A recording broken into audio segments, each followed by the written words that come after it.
Good morning, everybody, and welcome to St. Mark's Episcopal Church in New Canaan, Connecticut. This is Talking About Race in America Today. I'm Peter Walsh. This is Tom Jones. Let us begin with prayer. O God, you made us in your image and redeemed us through Jesus, your Son. Look with compassion on the whole human family. Take away the arrogance and hatred which infect our hearts. Break down the walls that separate us. Unite us in bonds of love.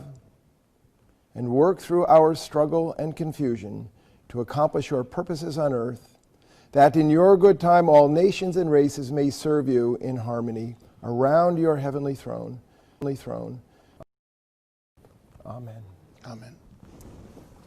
So everybody who is joining us on the stream, I welcome those of you who are longtime members of our stream, and I welcome all of you who are new to our stream.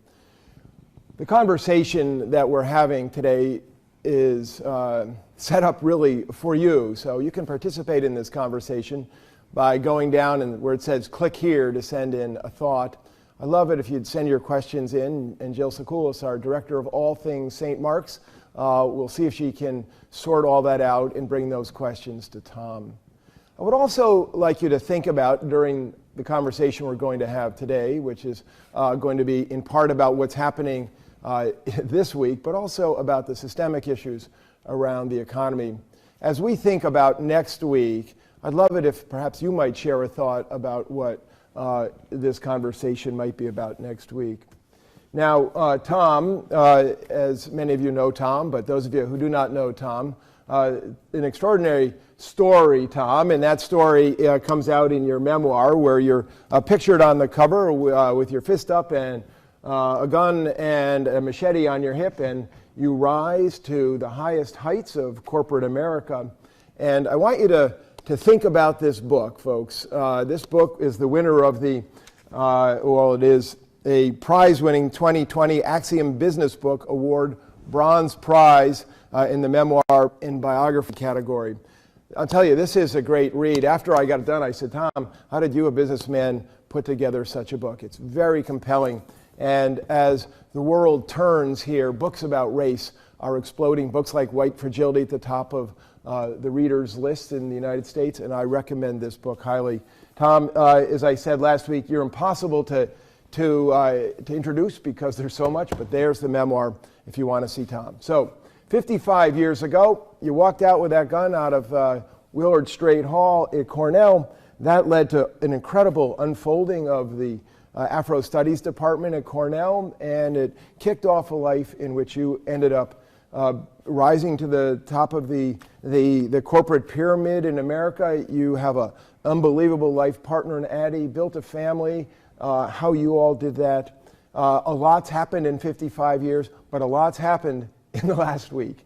I wonder if you might say a word about that, and welcome back. Thank you, Peter. This last week, significant events, very encouraging. In particular, on Friday, New York Governor Cuomo signed police reform legislation, which opened police disciplinary records to public view, the notorious Section 50A, that's now been reformed. Secondly, the reform legislation banned police use of chokeholds. Right. And third, it institutes a public state-level independent prosecutor review of any situation in which an unarmed civilian dies at the hands of a police officer. So that's very powerful legislation, and I think going to be an example that resonates across the country. Yeah. Other positive developments include, this is in the area of symbolism, but symbolism is important. NASCAR banned the use of the Confederate flag at NASCAR events, either being carried by audience members into the stadiums or as a symbol painted onto the NASCAR vehicles. And southern cities such as Richmond, Virginia, and Louisville, Kentucky have begun to take steps to remove their monuments to Confederate generals. Yeah. The significance of the NASCAR and the Confederate statuary is that it represents a public demand to remove symbols of white supremacy from the public domain. And those symbols may be appropriate in museums and other spaces, but not as part of the public domain. And so I'm very encouraged by those developments this week. For sure. Yeah, thank you. So, yes, and thank you for that review. It's really incredible, just incredible. We all know that the issues around systemic race in our country are not just in the systems around police brutality, but around all these interlocking systems. Last week, you touched upon the possibility of reforms in many different areas of life. But let's just face it, in our country, if you cannot make it economically, you can't make it. You're really going to find yourself struggling some more.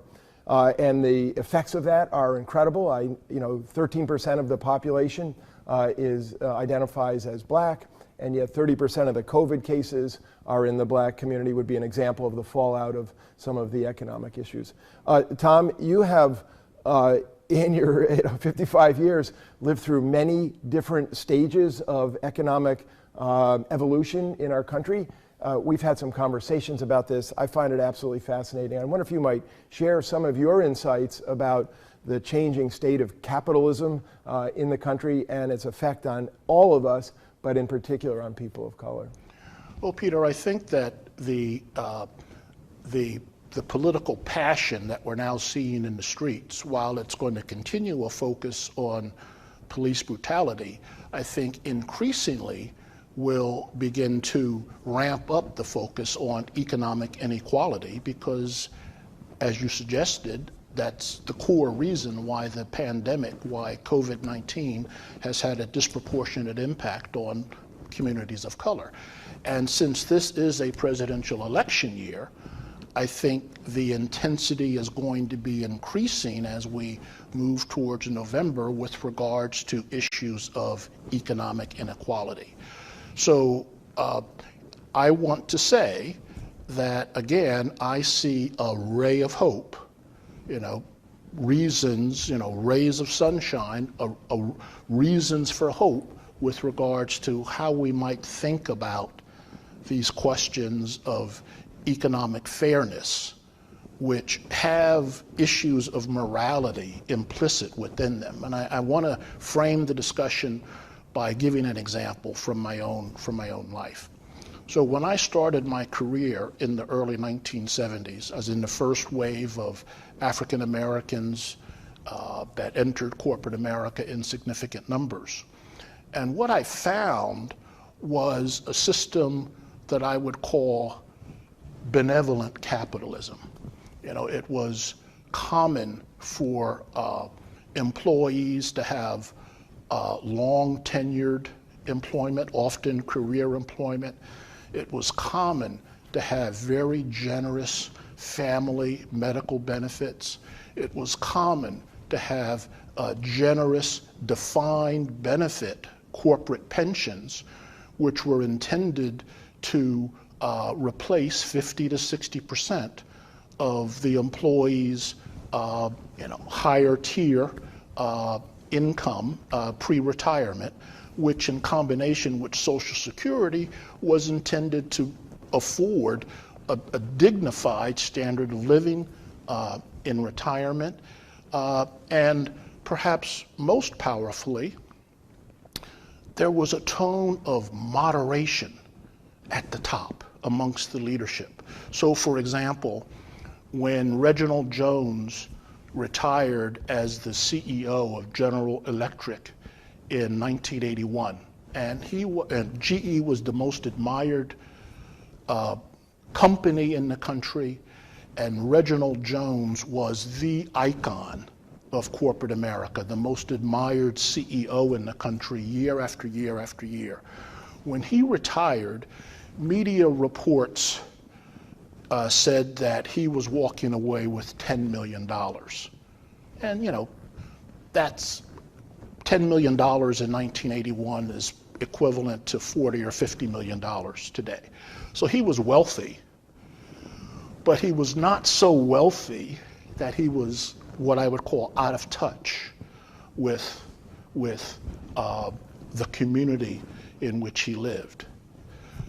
Fast forward, 20 years later, and now nearly 40 years later, same GE example, Fortune magazine reported that when Jack Welch retired as the CEO of GE in 2001, he walked away with $413 million. And just 3 years ago, when Jeff Immelt didn't retire, he resigned after what was regarded as, frankly, a failed tenure as CEO, where GE's market value declined 30%, over $150 billion. Jeff Immelt, again, Fortune magazine, says Jeff Immelt walked away with $211 million. Now, that wealth going to the top comes from somewhere, because if the number one is getting 400 million, the number two gets 200 million, and so on down the line.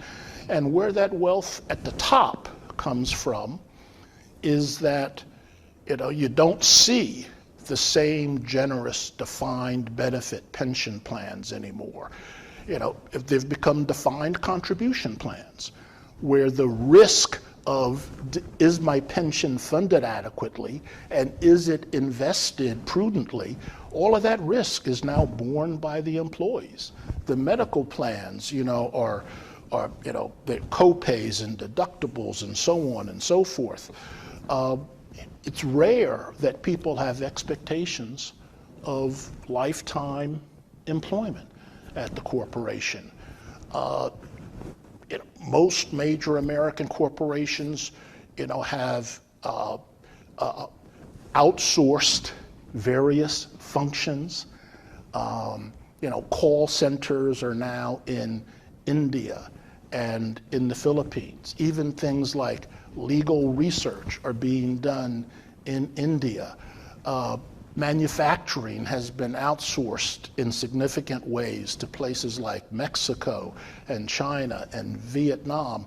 And so there's a whole level of insecurity which is now present in corporate America, where, the way I would characterize kind of these two examples that I gave is that when I entered corporate America, the tone was moderation at the top and generosity, relative generosity, to the middle and lower income tiers. And now the tone has become winner take all at the top, and the middle and the lower tiers can fend for themselves. And I think where we need to go as a country is to return to a morality of moderation at the top and relative generosity to the middle and lower income tiers. But this time around, we need to be racially inclusive, because it wasn't racially inclusively the last time we were there in the 50s and 60s and 70s. Now we need to be racially inclusive, and that tone of moderation at the top and generosity to the workers who are middle income and lower income. And if we do that, I think we'll be proud of how admired this country will be. Well, Tom, thank you for that. I mean, here it is that the idealism of the baby boomer generation in the 60s. So if the American dream was a post-World War II dream built by soldiers on the GI Bill, get an education, get a house, get a car, become a consumer, and as it moved toward little boxes on the hillside with a little bit of folk music here, the undoing of the boxingness of roles and the kind of rollness that happened in the 60s, the idealism of that. Would you have guessed when you walked out of that building right here that you would be talking here to a generation of people saying, my generation helped suck the money out of the system? Any thought about that? You're right on the mark. If you had told me that my generation, the baby boomers, the selfless generation, I mean, give us credit, we put our bodies on the streets in the 1960s, both with regards to civil rights and the anti-Vietnam War movement. So we were selfless, most of us were selfless in that regard. But if you had told me that we would preside over this emergence of a culture of greed, I would have said not likely, that it wouldn't be us.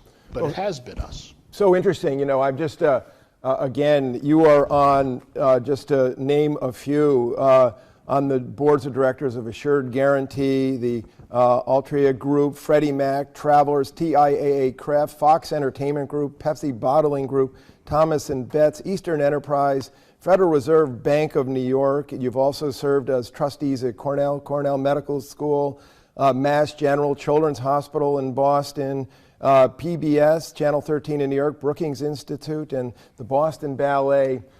So you've been busy, right? Never mind running your own business here. And last week, corporate America has failed. Black America is in the New York Times, undoubtedly one of your friends quoted here on the front page. So just to give us a sense of this, you're on all these boards, you see this problem. How does one of these big companies actually do what you're talking about? Just to clarify, I'm not on all these boards now. That's an accumulation of boards I've served on during the course of my career. But the way we change the tone in corporate America, it's through this kind of dialogue, and it's through public expectation. It's through the public conversation which says we want these corporations to be more responsive to these issues. And that's one of the reasons why you see these corporate CEOs speaking out. If we say that we're not going to admire people who take $400 million or $500 million out of the top of these companies, where that money comes from is that the cash flows generated by the companies have been diverted from wages and benefits, right.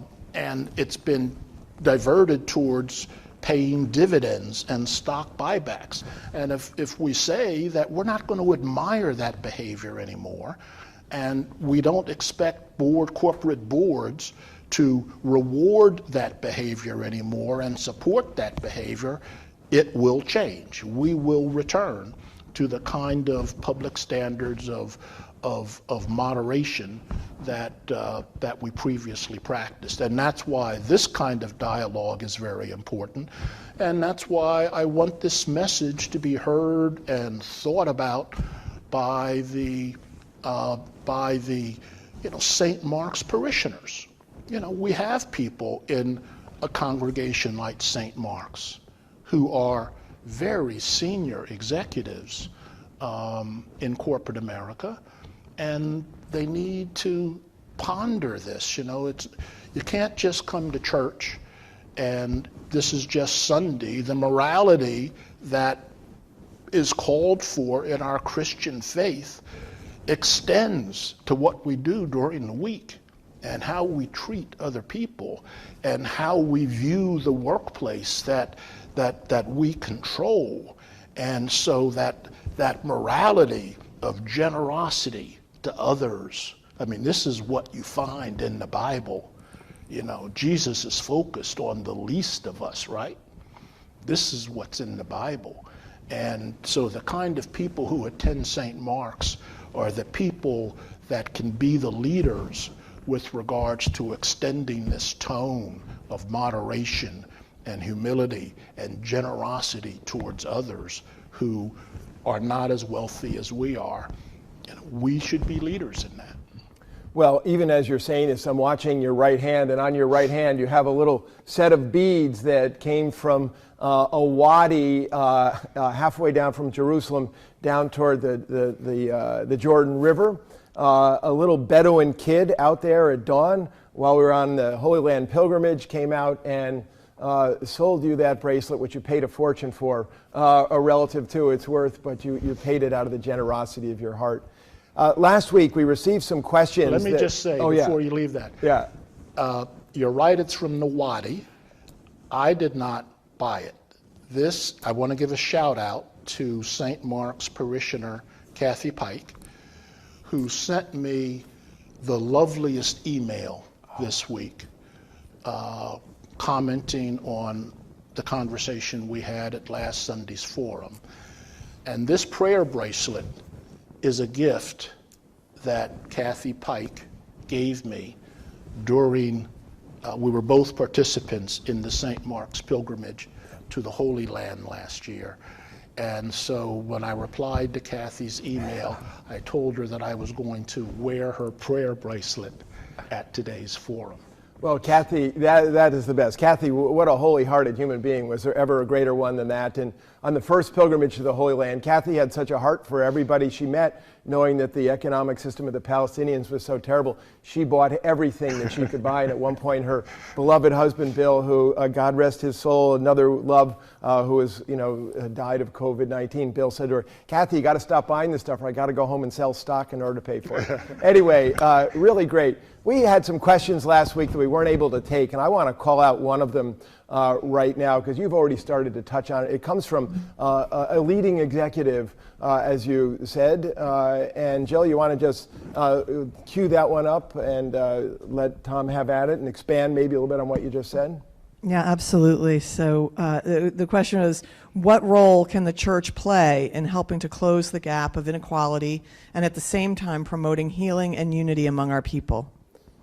And I would like to say that for St. Mark's, but for all the people streaming here, they're not all St. Mark's members of our world, but the church with the big C, the Jesus movement. Well, it goes to a point that Peter and I have actually chatted about, which is that the church has not always been a witness in the long history of African American oppression in America.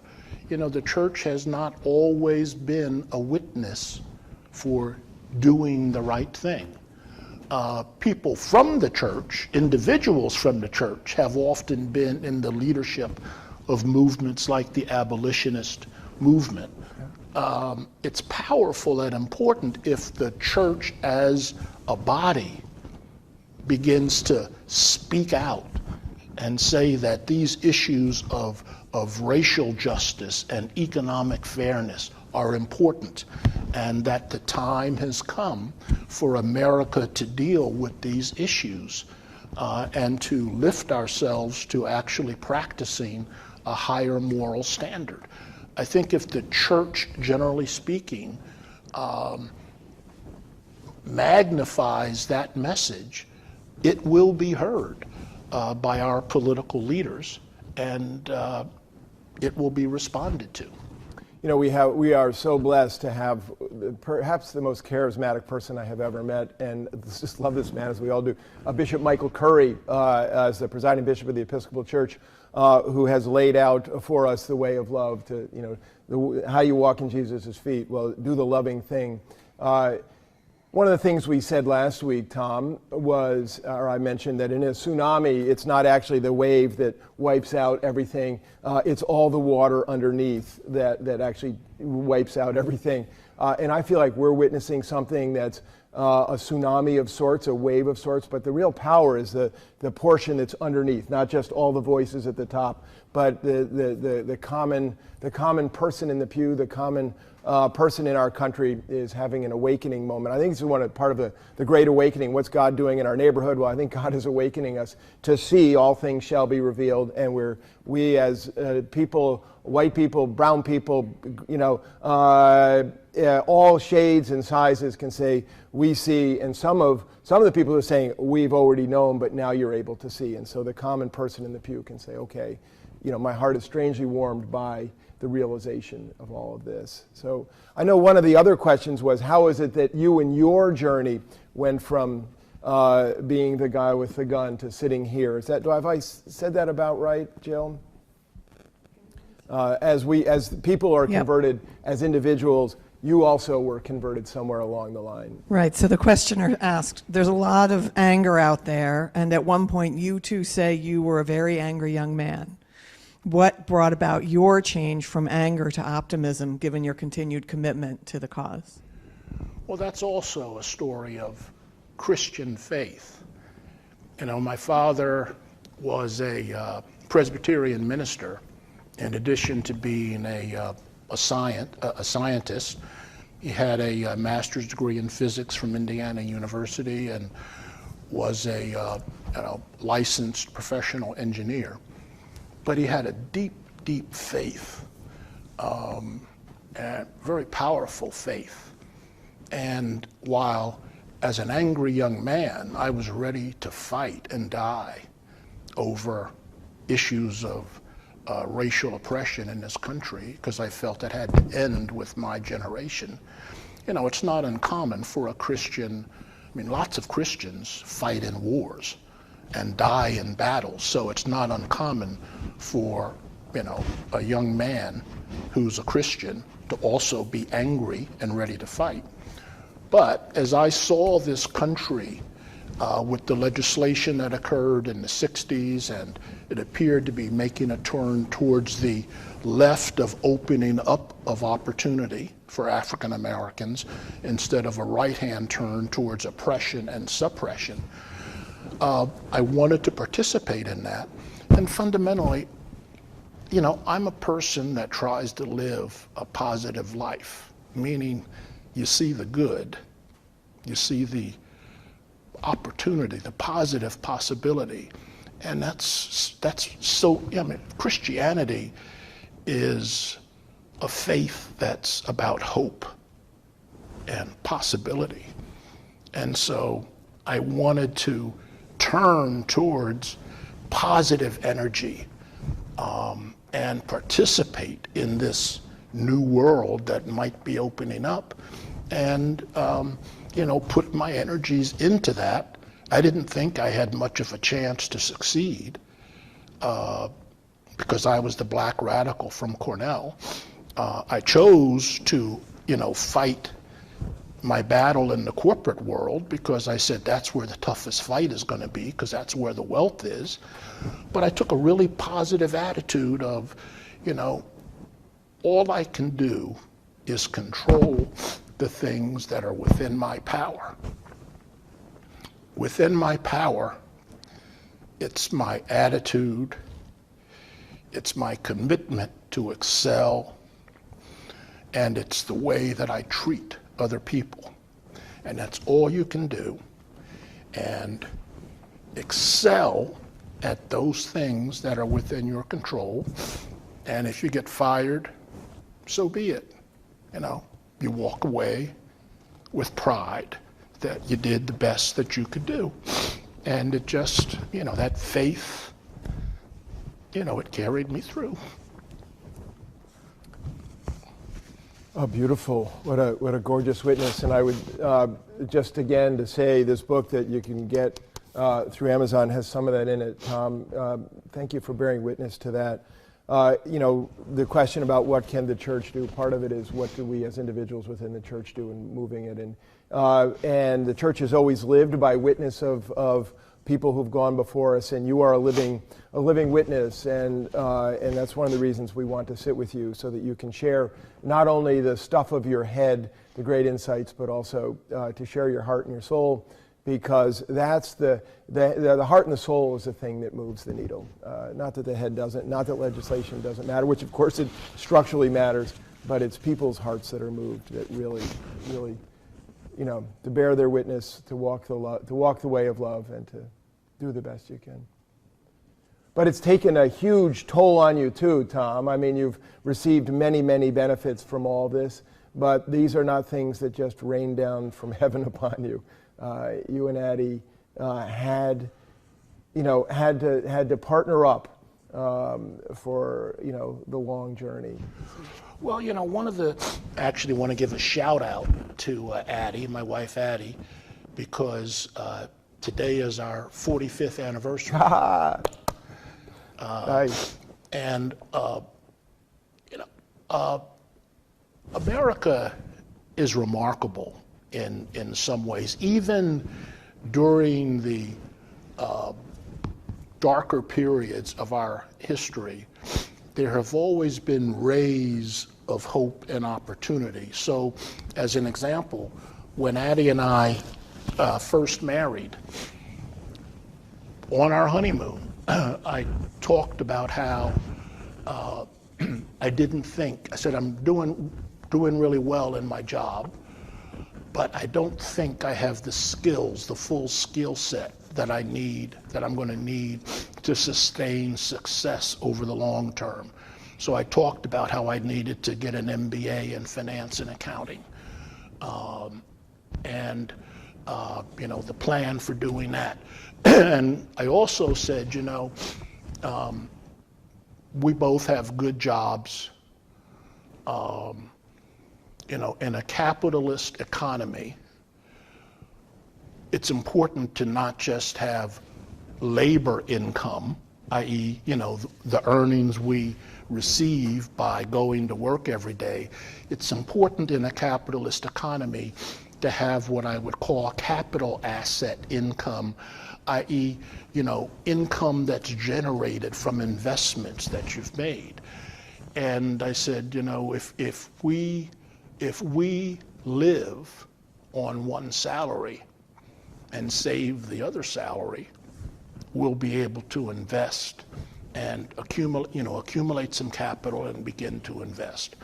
So that's what we did. We lived on one salary, and it sounds easy to do, but in fact it meant we couldn't go to dinner the way a lot of our friends did. We couldn't afford the same vacations as a lot of our friends did. But to make a long story short,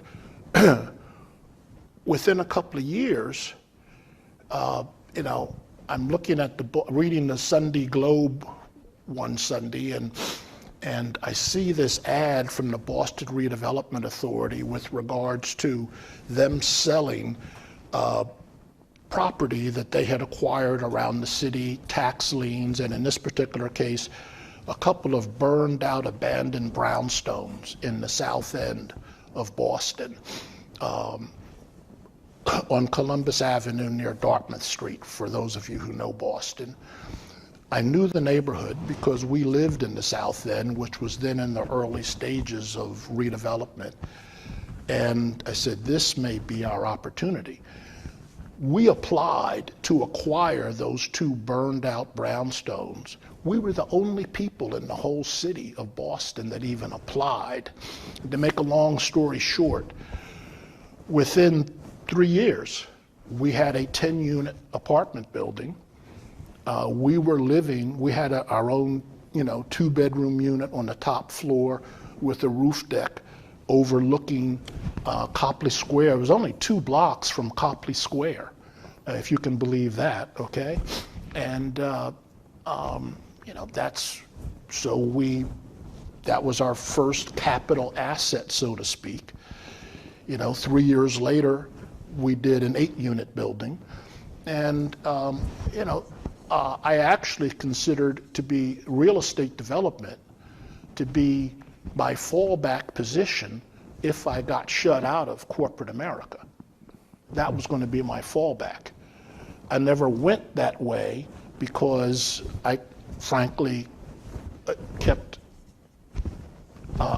progressing at a rapid pace in corporate America. But my point is, America's always had these kind of contradictions. So, that was opportunity afforded in this country. Boston was considered, most black people would say Boston's one of the most racist cities in the country. But again, the contradictions of America. We did really well in Boston and found opportunities like that and were able to lift ourselves. And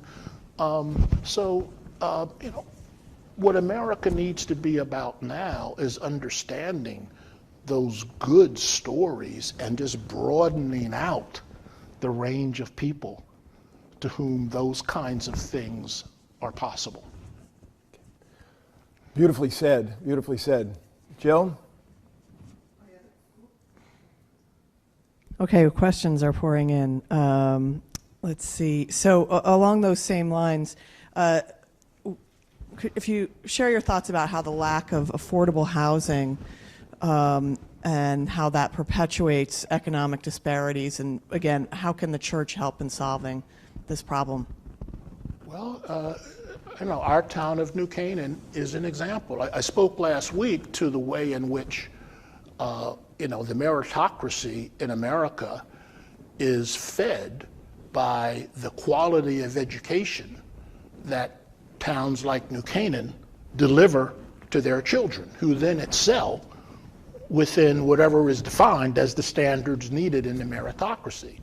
Well, towns like New Canaan also have zoning standards, which tend to be, I'm not sure whether New Canaan is 1 acre or 2 acre zoning, it may be 2 acre zoning.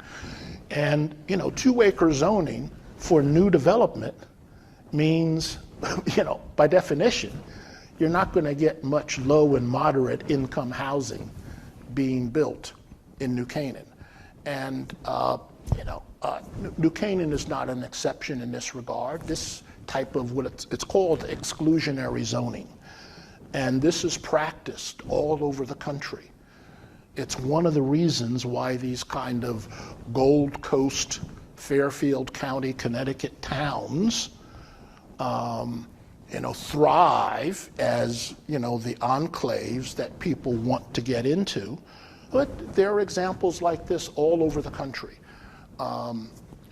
We pat ourselves on the back because I'm not belittling this, but we bring a few black and brown students through the A Better Chance program, ABC program, into the public school system in New Canaan, but we don't allow mechanisms where significant numbers of lower and moderate income families could actually afford to live in New Canaan. And so again, this is a moral choice, and the church has to be a leader in debating, that morality of what kind of standards do we want to see in our community? Are we going to make our community a place where low and moderate income people can afford to live and take advantage of the school system, as well as the upper income people? Yeah, thank you for that. I want a little shout out to Scott Hobbs, a member of our church who's done great work in the community about building public housing. And I can't remember Section 8. I remember exactly the word, the number for that, but housing, affordable housing in New Canaan. As you know, federal laws have it that you need to have certain of that housing, and so we have done it, but the church, some of our church have taken a leadership in that. But I just want to make sure we get to all these different questions here before we run out of time. Exactly. So a couple of questions around our children's generation. So I'm going to kind of string these together so you can answer them all at once, if you bear with me a moment. What's the most important message that we can share with our children about these turbulent times to help guide them? What can we learn from our children? And in that same vein, and more specifically, how do your children, if you find it appropriate to talk about it, how do your children view the unrest now in light of your experiences, and how do they compare theirs to yours? Oh, what a question. I think I'm very encouraged by the children, the millennial generation and younger, in many respects providing the energy and the leadership to the protests against police brutality that are now occurring. I've heard that a petition has been started and signed by over 600 members of the New Canaan High School attendees and graduates, a petition to the Board of Education addressing issues of what is how the students in this school district are educated with regards to questions of diversity and privilege and the ways in which they are advantaged and not really exposed to some of the diversity in the communities around us. And again, that energy is positive, the energy of wanting to have truth and honesty and clarity. So I'm encouraged by that. With regards to my own children, they ask the same questions, how could you be so angry then and see so much possibility and positivity now? Because, they're inclined to be very angry about what they see today. And my response is, it's appropriate to be angry about what you see, the injustices that you see today. I'm simply communicating to you historical perspective. And the importance of that historical perspective is that if somebody who has been in the wrong has actually made a number of very positive corrective actions, to address their prior behavior, if you continue to condemn them because they have not reached perfection, you make it very difficult to have a conversation that can end constructively. And so I tell my kids, I want to recognize the steps of progress that America has made, to recognize that the society we live in today would not have been considered possible 50 or 60 years ago. That's how far America has come. We should recognize that and say the country should be proud of how far we have come, even as we recognize there are these steps yet to go. And so it shouldn't be perceived as either or. Recognize the good while still pointing out the deficiencies. It's like raising a child. If you can't raise a child by always being negative, by saying what's wrong, here's what you didn't do right, here's what you don't understand, here's what your problems are. You can't raise a child who's healthy that way. You have to raise a child through encouragement, recognition of what they do well, and then, oh, by the way, you also need to work on this. You also need to think about that. You might want to consider this. And that same thing is applicable to our entire society. Yeah, thank you. That question of progress is serious. Another question has come up. As in this moment, people who have made statements in their past are taking a dive now or being invited to leave organizations. It seems in some cases not to have been afforded the kind of consideration that you're describing right there. Do you have any thoughts about that?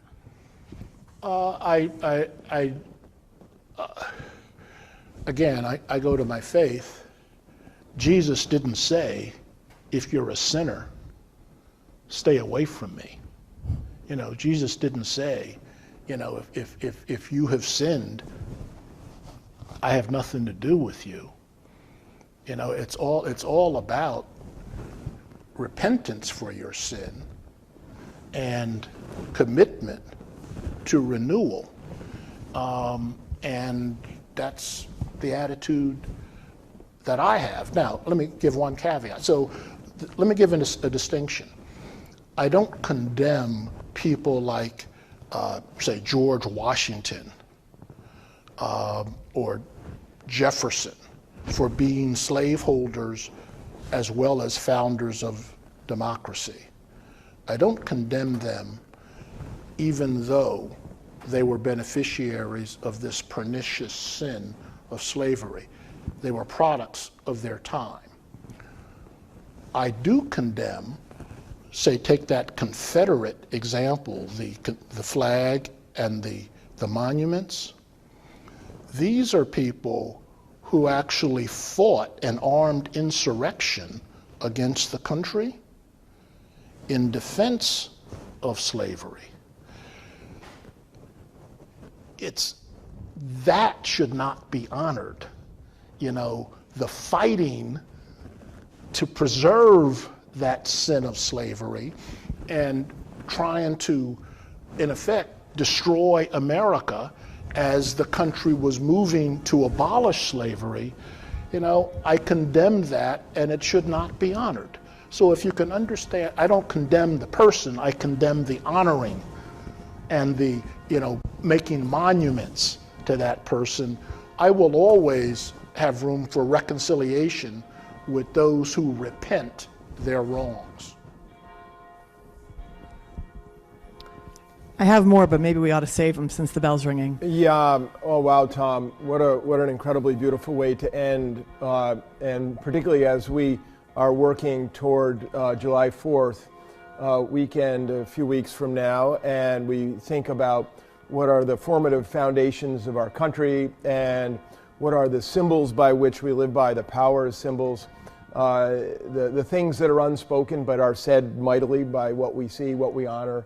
And the movement around that, your articulation of bringing Jesus into the public square, which is always fraught, I would say. And Jesus is the singular greatest human being that ever lived, and he is the most difficult to put in a box. But when you follow his way forward and you seek to apply it to the public square, we're moving in the right direction if we can say that we're in the way of love. The things we say about Jesus and what you're talking about is a most beautiful witness to that. I want to say to everybody in TV land that Tom is a very modest and humble guy. It takes a lot out of him. If you don't want me talking about you, so you're not here, it takes a lot out of him to share. He's in certain ways very, very private. And so modest as to say that maybe you know, people don't want to hear that much from him. Tom, I disagree with you totally. I'm just been captivated for now 46 minutes to hear your talk. I wonder if you might at least agree to come back one more time so that we can continue this conversation. And I ask that all of you send your questions in. I know Jill has other questions. We'll pick up next time with those questions if I can twist Tom's arm and get him to agree to come back. Because, Tom, what you're saying is important for us to hear. These are the things that move our hearts. And when our hearts are strangely warmed and moved, our actions follow. Because a heart unmoved leads to no action whatsoever. So, thank you. Yeah, so peace be with you. Peace be with all of you. God bless you. See you next Sunday. Take care. Bye.